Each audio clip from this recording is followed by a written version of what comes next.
Hey, Bills Mafia. We know there's only one topic every day. All Bills, all the time. And now Matt Bovee and Sal Capaccio are going really deep, talking Bills all year long, because it's always game day in Buffalo.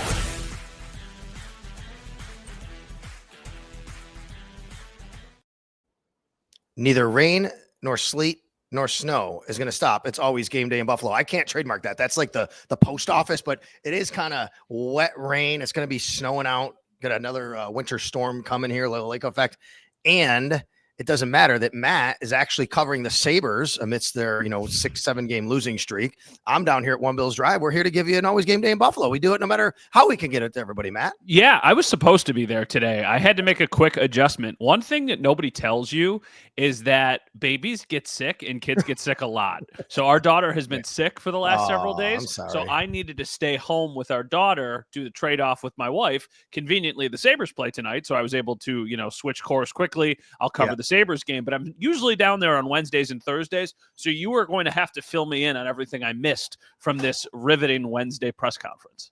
To be quite honest, it was a little more riveting than normal, and all right, really more because of the tone of Sean McDermott. I thought myself, and I share this opinion with a lot of people in the media room, that he was a little more edgy today than normal. I would think that would be the word I would describe him, edgy. And we've seen Sean, a little prickly in the past for many different reasons, and everybody's human beings and has their own, certain reasons and circumstances. But I felt this one was directly correlated to probably, Sunday, and for good reason, obviously, and losing 44-42. But, Sean has taken a lot of heat over the last 48 hours for some decision making. And also his team did not perform well, especially on his side of the ball. He's a defensive coach, right? But Matt, I did think that we'll get to the injury reports and that in a little while. I'm just talking about the tone of today meeting with the media and how he answered some questions. And look, I think he actually gave really good answers. Maybe that's what happens when you're a little more edgy, but you could tell there was a bit of a different edge to him today than normal. Edgy towards the people asking the questions and reporters because of the criticism, or edgy towards the team knowing that they did not play well enough, or a combination of both? I think combination of both. I would say more towards the team, but there were a couple of answers towards reporters that I don't think he was edgy at them, or just, but he took the question and kind of, you know what I mean? It was a little bit, it's a little tough to decipher there and maybe say it the right way or wrong way, how I want to describe it. Right. I don't think he was mad at anybody in the media room. I guess that's the way I would say it. But I do think that a question might've come up and he's like, well, maybe give a less generic answer than normal, a little more specific, which is good, but that specificity comes out a little more edgy. Yeah, and I think that he's always been a more revealing and interesting person to listen to following losses than following wins. Yep. And I don't know, maybe that's just life in the NFL for Bills and for Bills fans. We haven't dealt with that a ton over the years. It's usually a good thing, right? But this is the first time they've lost since what? Was it like October 5th or something when they lost to the Texans? So we haven't had spicy Sean in a little while. And also he's a human. He took a lot of criticism this week, and rightfully so. I mean, you turn on the national sports shows on Monday morning, on Tuesday morning, they're talking about how the Bills coaching staff cost them a chance at winning the game. And they are right. It's not the only reason they lost the game, but it was a chance at winning the game, and that got thrown out the window. So all that they can do now, learn from it, make sure it doesn't happen again. And you've got a really tough test to try and bounce back with against the Lions this week. And of course, not a team that you want to necessarily have to have that test against, although you could say it is just the right thing for us, because now we have to back it up and show that that's not who we were against arguably the best team in the National Football League, the Detroit Lions. So part of that was Sean basically mentioning, like, you have to have heart and go out there and need to, show what you're made of. And I feel that through his answers, this is me, not him, my interpretation through his answers, I feel that, he's saying that he didn't think his team, and I will say he did say Sunday, there wasn't enough urgency. And he kind of doubled down on that today. And he said, who knows, right? Maybe it's because of winning the division and all that goes along with that. And then, obviously you fly, several thousand miles out to the West Coast and didn't have that urgency. So I just felt that he challenged his players to have a little bit more of that, a little bit more nastiness maybe, and to come at it on the line of scrimmage and be tougher and, want to kind of go that route a little bit today when he talked with us. What did I say? Now, we've talked a lot. We talk all the time because obviously we see each other so much. There's a lot of things we talk about. But do you remember what I said last week before they played the Rams about this next 2-week stretch? Do you remember what I told you? I don't. That I thought they were going to lose the Rams and beat the Lions. And I still feel that way because should we just whatever you say now is going to come true because of Micah Hyde? So No. maybe that's just what it is. No, it's okay. I mean, you're like Matt Stradamus now, right? I never thought I saw a lot of people after the Rams game say, "Oh, this is a typical trap game. The Bills weren't up for it." I never really felt that way. I don't think that Sean it really like allows them to get into that mindset. But I will say that Rams were a tricky matchup for the Bills from a lot of the things that they do well. And another comment that I've seen a lot over the last 48 hours is, if that's what the Rams offense did to you, what are the Lions going to do? Sure. And my counterpoint to that is it can't be any worse. It can't. They scored basically every time that they were on the field. And the Rams play a very different style than the Lions do. The Lions are going to run the ball at you down your throat with Montgomery and Gibbs. And usually if you're doing that, you're sustaining a lot of time of possession. You've probably got long drives. And maybe the score doesn't get up as high as it did against the Rams. I just think that from a matchup standpoint, the Rams are a really tough matchup. And this is not to like absolve the Bills of not playing a good game. I think they lost because they did not play their best. But the Rams deserve credit too, because they were spectacular offensively against the Bills the other day. Like, unbelievably good. That was easily the best quarterback performance we've seen against the Bills this year. Yeah, how did Sean put it in one of his answers today? He kind of said something along the lines of course, it's a lot of what they're doing, but it's what we were or weren't doing as well, right? So you also kind of gave them some of those plays you're talking about. Also say, hey, credit where credit's due. They also made some fantastic plays. You're like, oh my God, how did Nakua catch that, right? Where you think you have him on third down. And maybe that changes the whole complexion of a game, that huge catch he has on the sideline. But look, the Bills made some of those. Josh Allen obviously was incredible with his 6 touchdown performance. All right, as they get ready for the Detroit Lions this week, Sunday, 4:25 p.m., we have an injury update from Sean McDermott. Some pretty interesting news on the injury front. We'll get to the bigger picture stuff, but in the meantime, in the short term, Rasul Douglas will not practice on Wednesday. It's a walkthrough. As I stand here now, about to go out and talk to players, but they're doing their walkthrough now as I talk with you on this with Matt. Rasul Douglas not participating today with a knee injury. Taylor Rapp not participating with a neck injury. Now, those two players collided on the Cooper Kupp touchdown pass that we saw on Sunday. Rapp had his shoulder looked at, but he went back in the game and he stayed in there. Douglas left with a back injury, went back in the game, came out again after one series with the knee.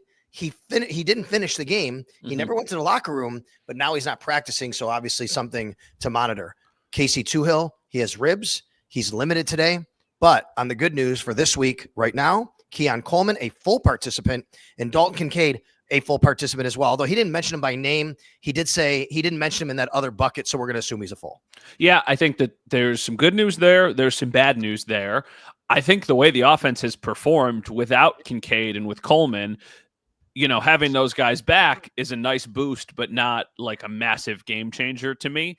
But I do think that the potential injuries to Douglas and Rapp would be really significant if both of those guys aren't able to play this game. Realistically, probably one of them plays. It seems more like Rapp would be the better case just because he finished the last game. But, the Lions, I know I just talked about their rushing attack. You got Amon-Ra St. Brown and you got Jameson Williams. Those are two. And Patrick, who's been great since they got him from Denver. Like, those are very formidable wide receivers that they've got there. So, yeah, I mean, you want to be as healthy defensively as humanly possible, but it does feel like off of Sean's update, they avoided, like worst case scenarios, it sounds like, with guys like Rasul Douglas and with Taylor Rapp and Casey Tuhill. And also, I'm sure you were going to get to this, but the IR returns is also, the windows for Dwayne Smoot specifically. That's a really promising sign because I thought that guy was playing pretty good football when he got hurt. So here's the deal on that. Dwayne Smoot and Bale Inspector both practicing today. Their windows open 21 days to activate them to the active roster. I believe that's 6, maybe 7 if I have to go back and think about how many IR designations they've used this year, which only leaves them one or two more, maybe. I think it's 6 total. They only have 2 more they can use before the end of the year, but they don't seem like they're in a situation where they have to use one right now. Smoot coming back would be a huge boost to this team. We'll see if it happens this week or sometime in the next few weeks. He's a guy that can really move inside, outside, obviously. So we'll see where that goes. Last week, the return of Dwayne Carter, Jordan Phillips became a healthy scratch. He was an inactive guy last week. And then Balin Spector's possible return. He's going to have his window open. What does that mean for the linebacking group? We already saw the release of Nicholas Morrow, who plays the weak side. Spector is obviously a middle linebacker, and the number 2 guy there right now is Joe Andreessen. So yeah, the Bills getting healthier in the big picture front.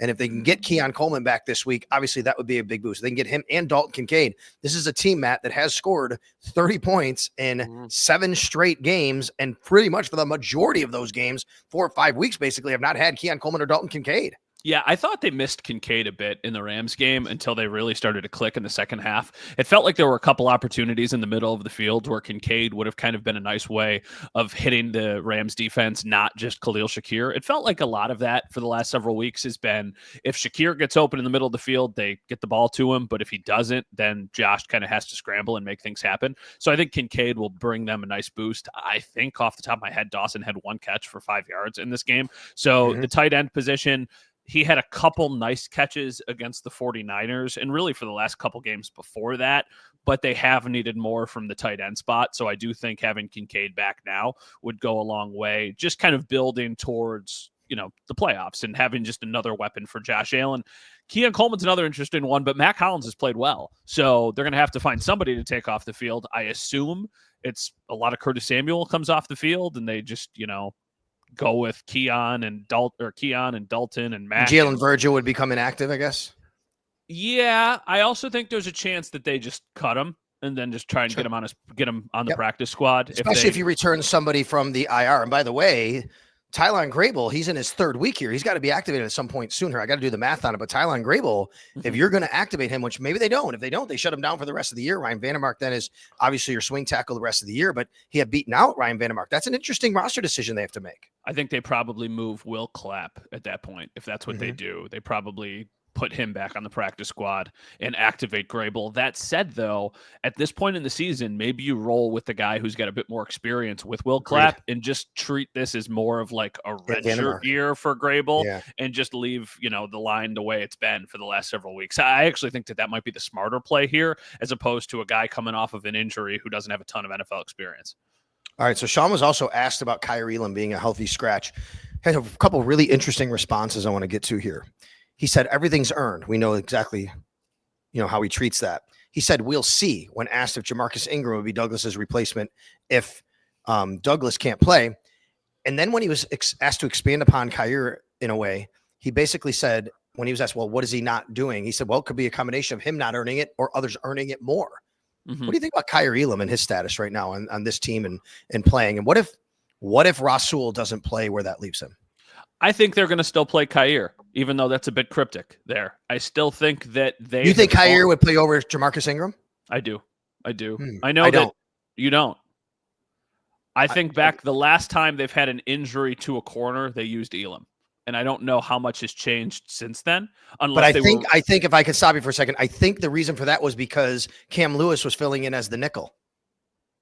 No, it would have been after Taryn came back. No, I don't think so. After who came back? I believe Taryn. Because I believe they missed Benford in the game against the Dolphins, and Taryn came back against the Jets a few weeks prior. I think. So this is a good debate and question because here's the issue, and this is where it might lean towards what you're saying, and I wouldn't doubt it. It could happen. It might be Kaiir because of this. I think part of the reason Kaiir doesn't get a game day jersey is they don't love him on special teams. That last corner has to play special teams. Yeah, that could be Jamarcus over Kaiir Elam. Now, that would hurt Jamarcus Ingram. Like, wait a minute. If I'm the better corner, I should be playing. So just because I would be playing special teams better. So I think that's really interesting how all that could go. Oh, I think I lost Matt.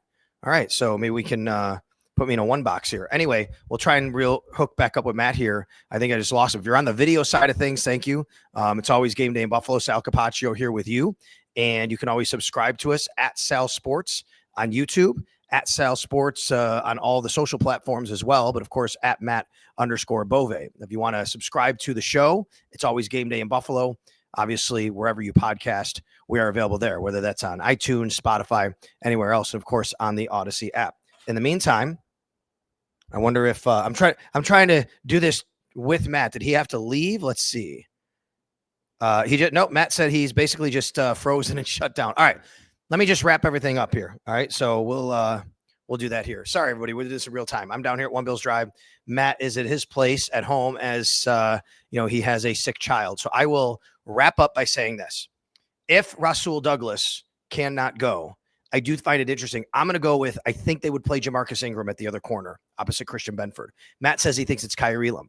To me, Jamarcus Ingram's kind of earned that spot. He's been the guy that you've been a little bit more relying on to play, but Matt brings up a good point. Kyrie Elam was the guy that went in earlier in the year. I do want to go back and look at what happened as far as injuries were concerned, and maybe that was a part of it because Ingram had to play a little bit more of the dime safety even nickel corner when Taron Johnson was hurt, but we'll have to get, all of that sorted out. Hopefully, Rasul Douglas is available to play on Sunday for the Buffalo Bills, although it was not a spectacular game for him on last Sunday. We all know that.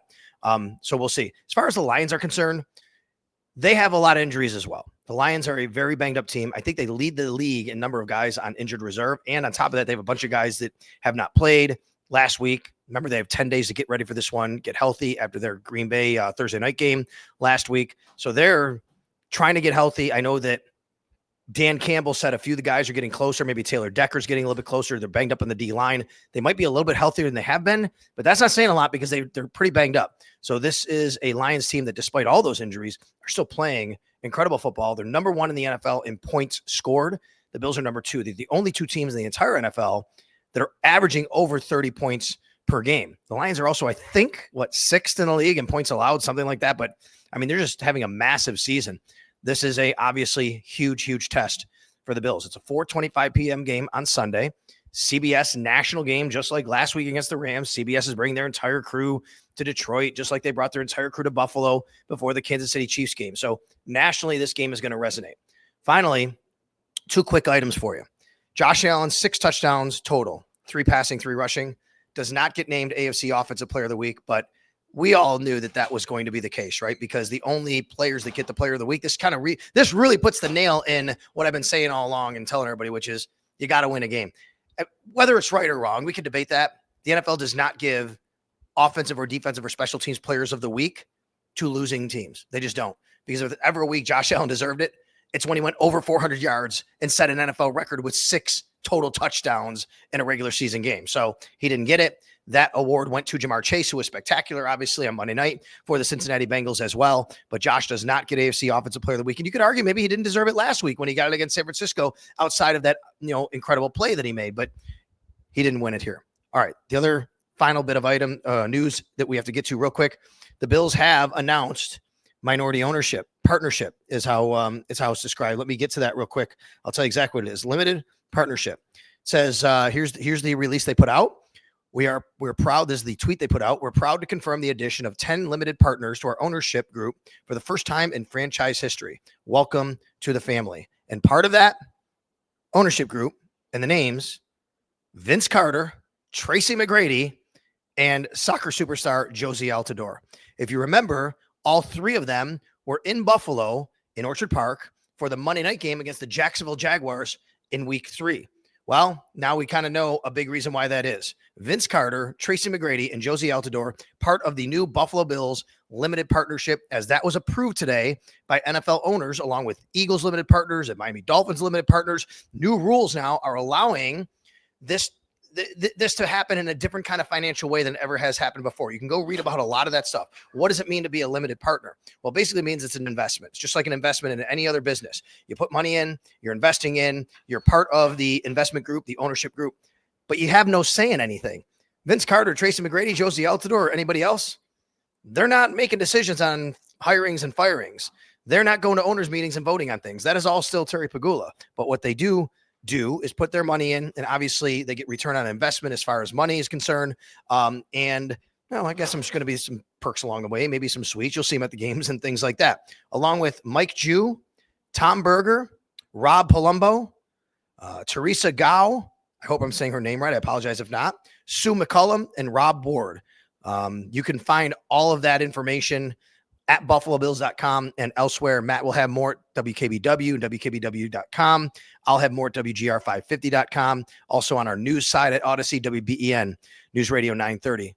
We'll be covering all of this, but the Bills do have new limited partners. Okay, I'm headed out to talk to some players, including, by the way, Jamarcus Ingram today. I'm going to talk with him. Jamarcus, just talking about him playing on the field. How about what he's doing off the field? Just got to give some love out there for Jamarcus Ingram, Bills DB. He wrote a children's book. So, look at Matt is actually here. I was finishing the episode without you, but that's okay. I didn't have to do that. Dude, what the heck was that? Did you? I don't know. I just all of a sudden my computer shut down. They didn't like what you said about somebody, obviously. Yeah, I don't you heard know about those drones in New Jersey. They're coming for Niagara Falls. I don't know Grand what was Island. all of a sudden we're having a lovely conversation and the laptop just shuts down. And I'm like, I have no clue what is going on right now. So I frantically text you and Mike, and then the laptop takes like 10 minutes to restart. So thank you for holding down the fort for the last several minutes. Let me just tell you what I went over real quick. Josh Okay. does not get AFC Offensive Player of the Week. That's just further confirmation. You have to win the game. It's ridiculous. It's not. I'm saying it's not ridiculous. He put up ridiculous numbers, but it doesn't matter. You got to win the game. That's why it happens. We can debate that forever, but he did not win AFC Offensive Player of the Week. And I just went through the 10 new limited partners of the Bills. I explained what that means. Sure. You're putting money up front. It's an investment. They're putting money in. It's an investment. They get return on investment. They do not make any decisions with the Bills. They're not going to owners' meetings. They're not hiring or firing anybody. And of course, the names that we all recognize: Vince Carter, Tracy McGrady, and Josie Altidore. And then I was wrapping up, Matt. You could touch on any of this if you want, real quick.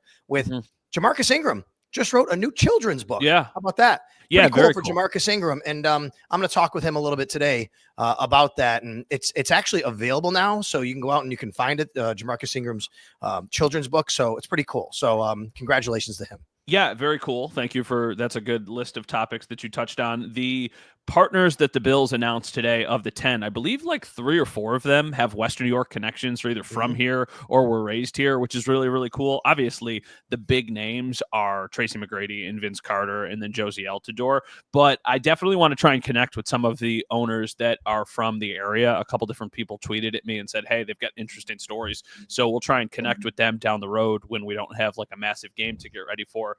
One note that I did want to let you know before I got booted off my laptop. So the Bills are wearing their white jerseys this week. I always post the jerseys, but the Lions are wearing their black jerseys, which is a super cool look. So I think it's going to be a really cool jersey matchup. It's like the hoodie that you've got on. It's the black with the like blue helmet, that like baby blue Detroit helmet.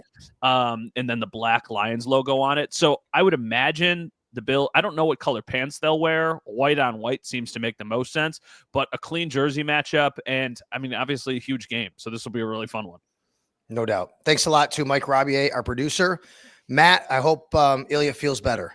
Thank you. Yeah, I appreciate it. It's been a pain in the butt the last couple of days. My wife was a rock star while I was in Los Angeles, and she wasn't. You ever heard of croup? Did Max ever have croup? I don't think so. Maybe. It's like something called croup and Strider. It's like a coughing, like mucusy thing, and it just makes it really tough. And with babies, everything is tricky. So yeah, I've been daddy and Elia duty for the last couple of days, trying to be Mr. Mom here.